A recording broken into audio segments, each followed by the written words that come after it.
November 2nd, 1944, 3:47 p.m. Somewhere over Czechoslovakia, Lieutenant Bruce Carr watches the oil pressure needle fall to zero.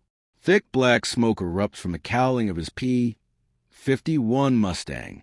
The Rolls-Royce Merlin engine shrieks, metal tearing itself apart. 30 seconds earlier, Carr had been leading a strafing run on a German airfield. Now he's a dead man flying flak. An 88mm shell fragment has torn through the engine compartment, severing the oil line. Without lubrication, the Merlin will seize in roughly 90 seconds. When it does, the propeller will turn into a 400-pound anchor, and the Mustang, one of the finest fighters ever built, will become little more than a falling brick with wings. Carr has only one option. He jettisons the canopy, rolls the crippled aircraft inverted, and drops into frozen sky. At 8,000 feet, his parachute blossoms open. Beneath him stretches enemy territory in every direction. He is 200 meters behind German lines.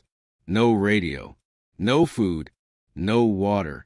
His only weapon is a .45 caliber pistol with 7 rounds. It's November in Central Europe.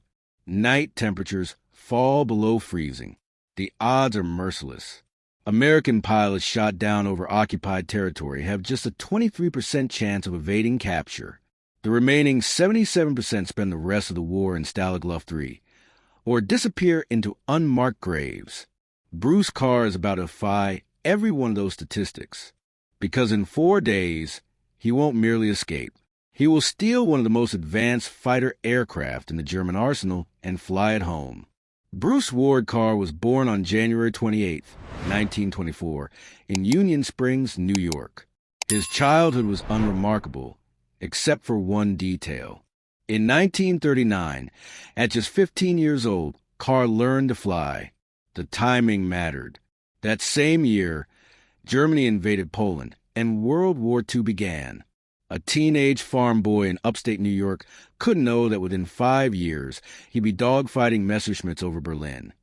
But something told him that flight was about to become the most valuable skill a young man could have. He didn't learn in a military program or a formal school. A local crop duster named Earl let the kid take the controls of his biplane. One summer afternoon was enough. Carr was hooked. By 16, he had more stick time than most Army Air Corps cadets.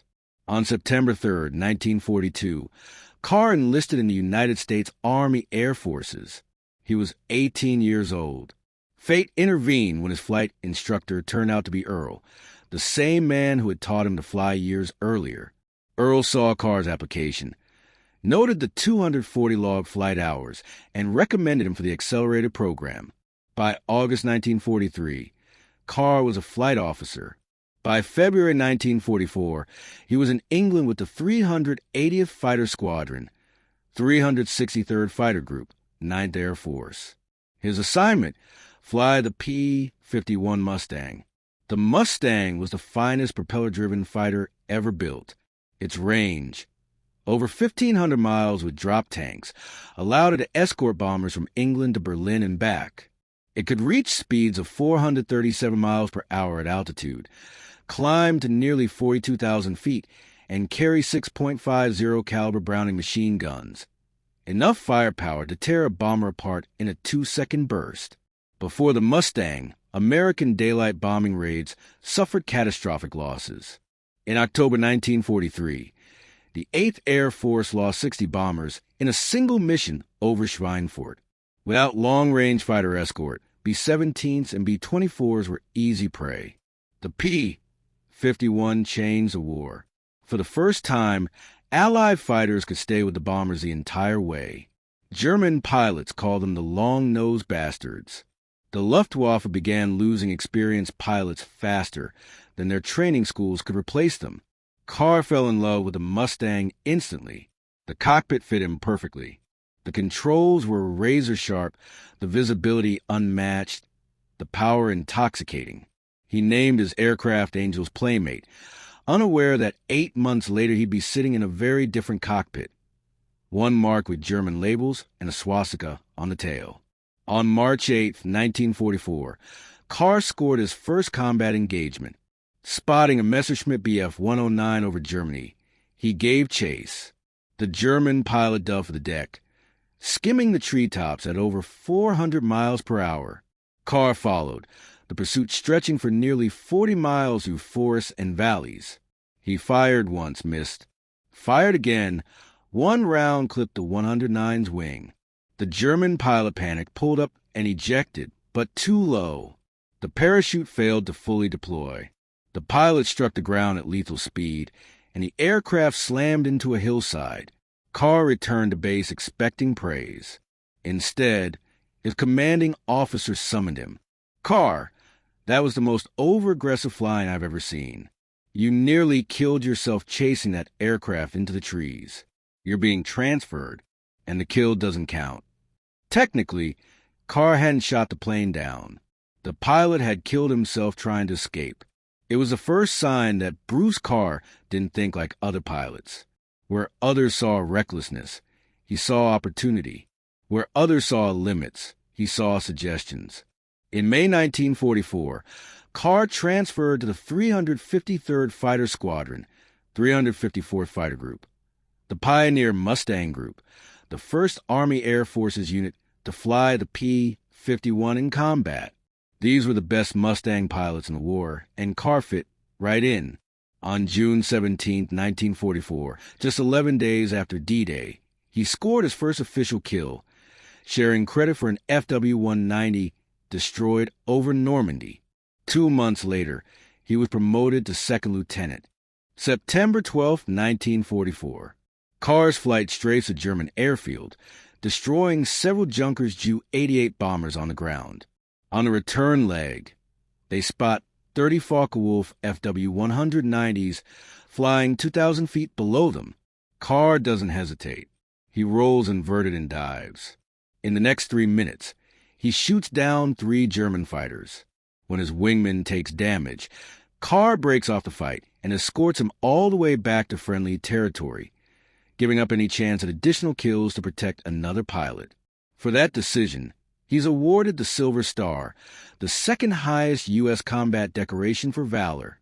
On October 29, 1944, Carr downs 2 more Messerschmitt Bf 109s over Germany. His total confirmed victories reach 7.5. He is officially an ace. For days later, his luck runs out. November 2, 1944. Carr hits the frozen ground of Czechoslovakia hard. The parachute landing is anything but gentle. His ankle twists violently on impact, badly sprained, though not broken.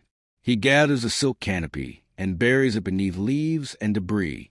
The Germans will search for him. They always do. He has maybe 20 minutes before patrols arrive. Carr knows the airfield he strafed is roughly 5 miles to the north. He also knows the Germans will expect him to move south or west toward Allied lines. His survival depends on doing the opposite. He heads north, straight toward the enemy. The logic is counterintuitive, but sound. Search parties will fan outward from his landing site, assuming he's fleeing. They won't expect him to move closer to a German base. And if he's going to survive, he needs supplies, food, water, maybe even a weapon. The airfield has all 3. Day 1. Carr moves through dense forest, avoiding roads, traveling only at night. His flight suit offers little protection from the cold. His ankle throbs with every step. He hasn't eaten in 18 hours. Day 2. He finds a stream and drinks. The water is so cold it numbs his throat. He spotted a German patrol 200 yards away and lies motionless in a drainage ditch for 2 hours as they pass. Day 3. Hunger becomes impossible to ignore. Carr is burning nearly 4,000 calories a day, just staying warm, and he's consumed none. His body begins breaking down muscle tissue to survive. He makes a decision. Tomorrow, he'll surrender. The Luftwaffe treats captured pilots better than the Wehrmacht or the SS. Aviators have a code. They respect fellow flyers, even enemy ones. Carr knows pilots who've spent time in Stalag Luft 3. They describe it as dull but survivable. 3 meals a day, Red Cross packages. Letters from home. It beats starving to death in a frozen forest. Day 4. Late afternoon. Carr reaches the edge of the German airfield. He positions himself in a tree line overlooking the eastern perimeter. Through the branches, he sees hangars, fuel trucks, staff cars, and several aircraft, mostly Bf-109s. His plan is simple. Wait until morning. Walk to the main gate with his hands raised. Then he notices something. 80 yards from his position, inside a revetment partially concealed by camouflage netting, sits a Focke-Wulf Fw-190. 2 German mechanics work beneath portable lights. Carr watches as they check the fuel. Full tanks. They start the engine. The BMW 801 radio roars to life. They cycle the propeller, test the magnetos, and complete what appears to be a full pre-flight inspection. Then they shut it down, cover the cockpit, and walk back toward the hangars. The aircraft is ready to fly. Carr's mind starts calculating. He has never flown a German aircraft. He doesn't speak German. He doesn't know the control layout, the startup procedure, or how the landing gear operates. But he knows how to fly. He has over 500 combat hours. Every aircraft obeys the same laws of physics. Throttle, stick, rudder, and right now, he's looking at a fully fueled fighter with no guard. The surrender plan evaporates. Carr waits until 3 a.m. The airfield is quiet. A skeleton crew on night watch. No movement near the revetment. He moves. 80 yards of open ground. No cover. If anyone looks his way, he's dead. He crosses the distance in 40 seconds, staying low. His injured ankle screams with every step. Up close, the Fw-190 is larger than he expected. Wingspan 34 feet. Length 29 feet. Empty weight 7,000 pounds, nearly a ton heavier than a P-51. The cockpit sits high, protected by thick armor glass. The BMW 801 dominates the nose, a 14-cylinder, air-cooled radio producing 1,700 horsepower. The Focke-Wulf Fw-190 is Germany's premier fighter. Introduced in 1941, it outclassed early Spitfires so completely that the British rushed new designs just to compete. German pilots called it the butcher bird. Allied pilots called it trouble. The aircraft Carr is about to enter is likely an A8 variant, the most common model in late 1944. Standard armament: 2 13mm machine guns in a cowling and 4 20mm cannons in the wings. Top speed nearly 400 miles per hour. A lethal machine in skilled hands. Carr is not a skilled Fw-190 pilot. He's never sat in one. He's never seen the cockpit. Everything he knows about this aircraft comes from gun camera footage of them exploding. He climbs onto the wing. The canopy is unlocked. He slides it back and lowers himself into the cockpit. The first thing he notices, he can't read anything. Every label, every switch, every gauge is marked in German. Gothic script fills the instrument panel. The second thing, this cockpit is smaller than the Mustang's. His knees press against the panel. The control stick rests naturally in his right hand. The throttle is on the left. Some things are universal. Carr has roughly 4 hours until sunrise. He uses every minute. He traces wiring by touch, identifies gauges by position, commits switch locations to memory, because by morning he intends to fly. Airspeed is usually top left, altimeter top center, engine instruments clustered to the right. Carr works from memory, mapping the unfamiliar panel in the dark. He finds the fuel selector, the magneto switches, the propeller control. The starter is a critical piece. In the P-51, it's electric. In the Fw-190, he has no idea. On the right side of the cockpit, his hand finds a T-shaped handle marked with German text. One word looks vaguely familiar: Anlasser. Starter. He pulls it. Nothing. He pushes it. A mechanical whine fills the cockpit. The inertia starter spins up, winding like a giant spring. 10 seconds. 15. 20. Carr pulls the handle again. The BMW 801 coughs, catches, and then detonates into life. The sound is apocalyptic. 1,700 horsepower at idle still sounds like thunder. Every German on the airfield will hear it. Carr has seconds. There's no time to find the runway. No time to check brakes, flaps, or radio. He shoves the throttle forward. The Fw 190 surges ahead. The tail lifts almost immediately. This aircraft is nose-heavy, eager to fly. Through the pre-dawn darkness, Carr aims between two hangars. Ground crews spill into the open, shouting, pointing. 60 miles per hour. 70. The hangars rush toward him. At 90, Carr pulls back on the stick. The Fw 190 leaps into the air, clearing the hangar roofs by what feels like inches. He's airborne in a stolen German fighter, 200 meters behind enemy lines. Now comes the hard part. The Fw 190 cockpit is a maze of unfamiliar systems, but Carr tackles them one at a time. Landing gear. He finds a lever on the left console and pulls. A solid thunk. The wheels retract. Airspeed builds. Compass. He locates a Euro and turns west-southwest toward France, toward Allied lines. Altitude. He climbs to 500 feet, then immediately reconsiders.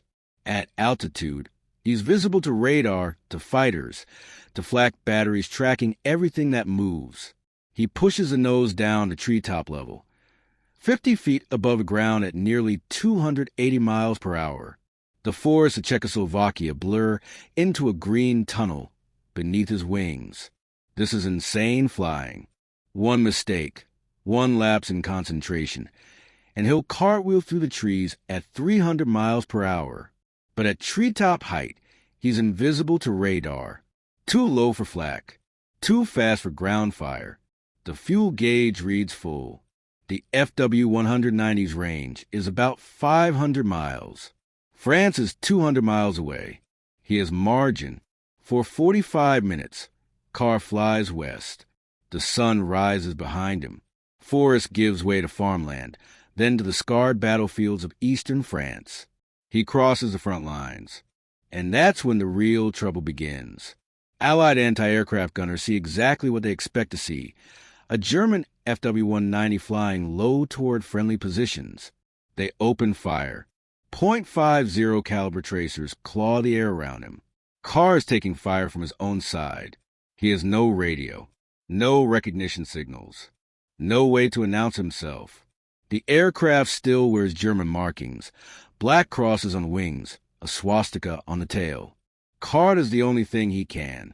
He flies lower and faster, 20 feet above the ground. Hedge hopping. Prop wash kicks dust and debris from roads below. French civilians dive into ditches. American soldiers fire rifles at him. Every gun in France seems to be shooting at Bruce Carr. Later, he'll estimate that every .50 caliber machine gun in existence took a shot at him during the 30-mile sprint to his home field. The Fw 190 takes hits. He hears the impacts, feels a shudder, but German engineering holds. The aircraft keeps flying. Ahead, he recognizes a field, A-66 Caen, France, home of the 354th Fighter Group. He lines up to land. There's no time for pattern work, no time for radio calls. Anti-aircraft crews are already tracking him. Then he discovers the final problem. The landing gear won't come down. Carr pulls the lever. Nothing. Pumps it. Nothing. He searches for a backup, an emergency release, anything. The Fw 190's gear is hydraulic, controlled by a selector valve that directs pressure to extension or retraction. Carr doesn't know that.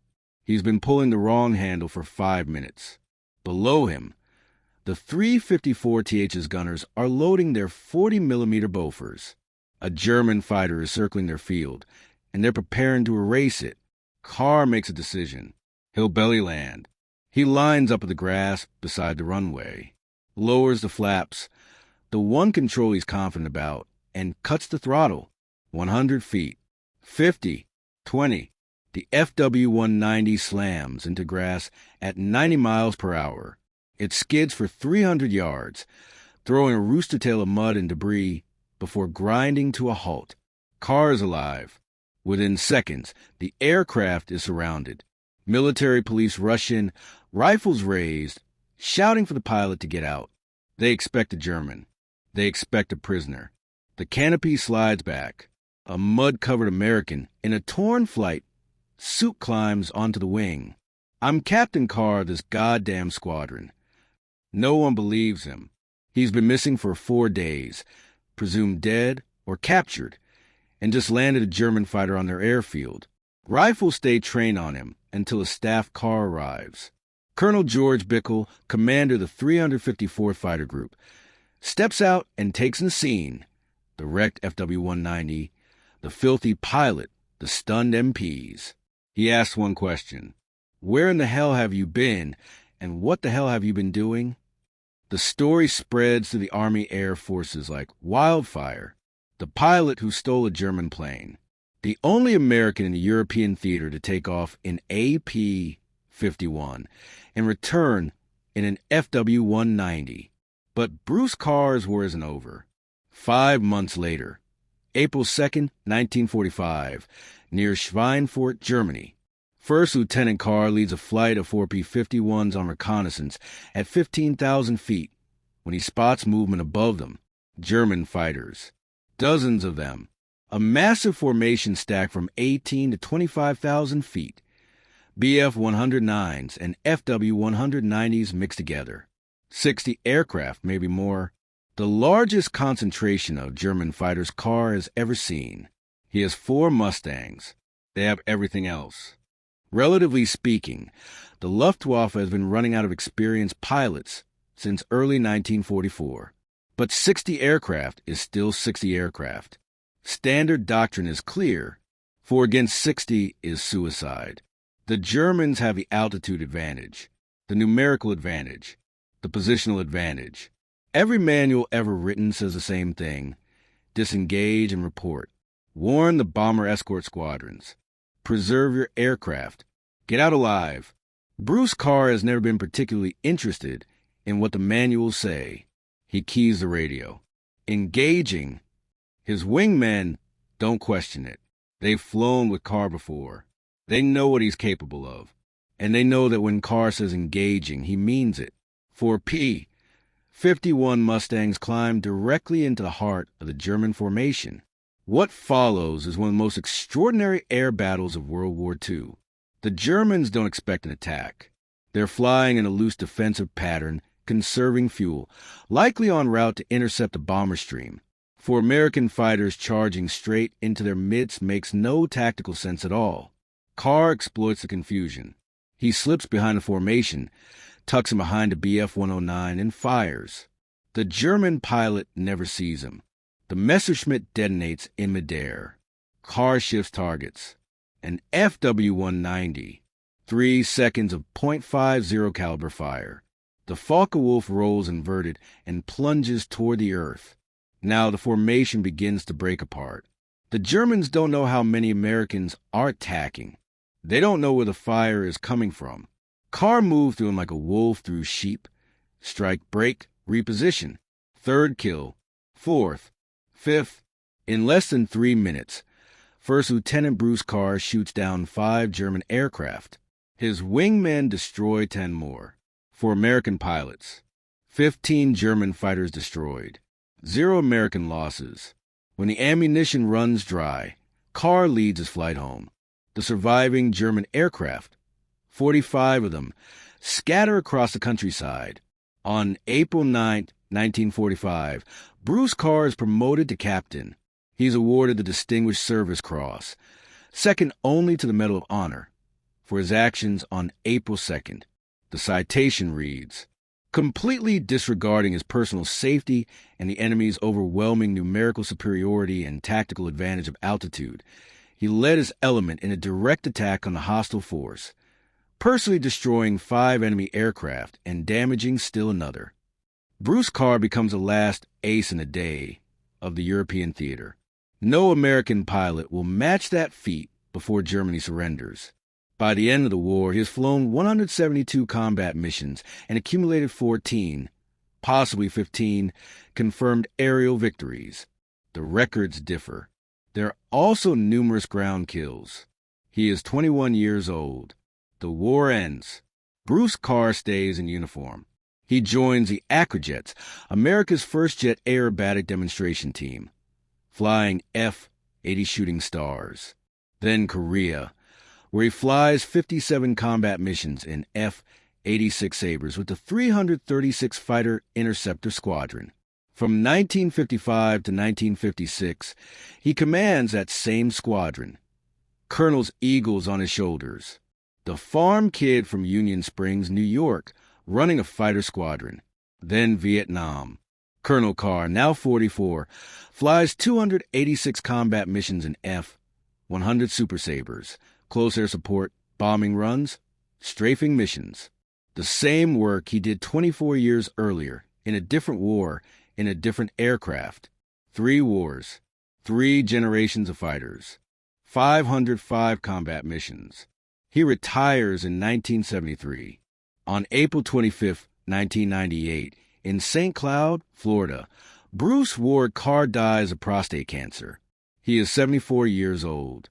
He is buried at Arlington National Cemetery. Section 64.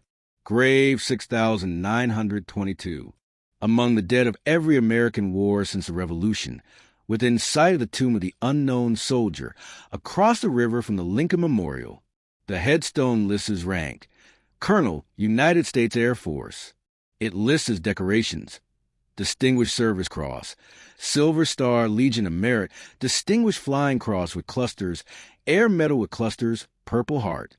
It lists his wars: World War II, Korea, Vietnam. It does not mention the Focke-Wulf. It does not mention 4 days alone in a frozen forest. It does not mention a belly landing without landing gear, or military police pointing rifles at his face while he insisted he belonged there. Some stories don't fit on headstones. There are 2 ways to tell the story of Bruce Carr. The first is a legend, a downed pilot who stole a German fighter from an active airfield, figured out the controls by instinct, and flew 200 miles through enemy and friendly fire to get home. The second is a record, the ace with 15 kills, the Silver Star recipient, the Distinguished Service Cross winner, the man who led 4 aircraft against 60 and won. Both are true. Both are remarkable. But here's what matters. In November 1944, an American pilot found himself alone, injured, unarmed, and stranded 200 meters behind enemy lines. The rational choice was surrender. The safe choice was survival. Bruce Carr chose differently. He looked at a German fighter covered in unfamiliar instruments and didn't see an obstacle. He saw an opportunity. He climbed into a cockpit he'd never seen, started an engine he'd never operated, and flew an aircraft he'd never touched. Not because he was reckless, but because he refused to believe his options were limited to the obvious ones. For months later, facing 60 enemy fighters with 4 friendly aircraft, he made the same calculation.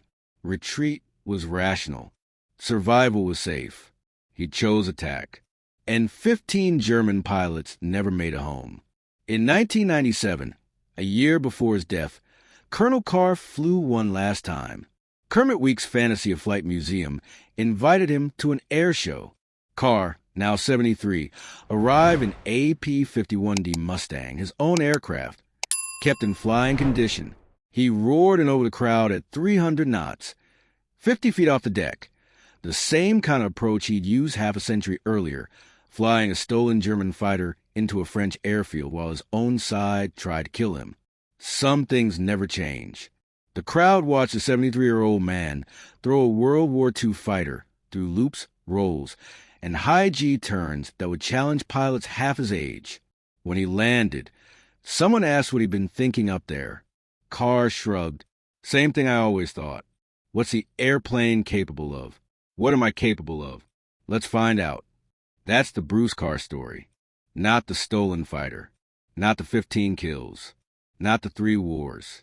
It's the story of a man who looked at impossible odds and asked one simple question: what else can I do? And then did it.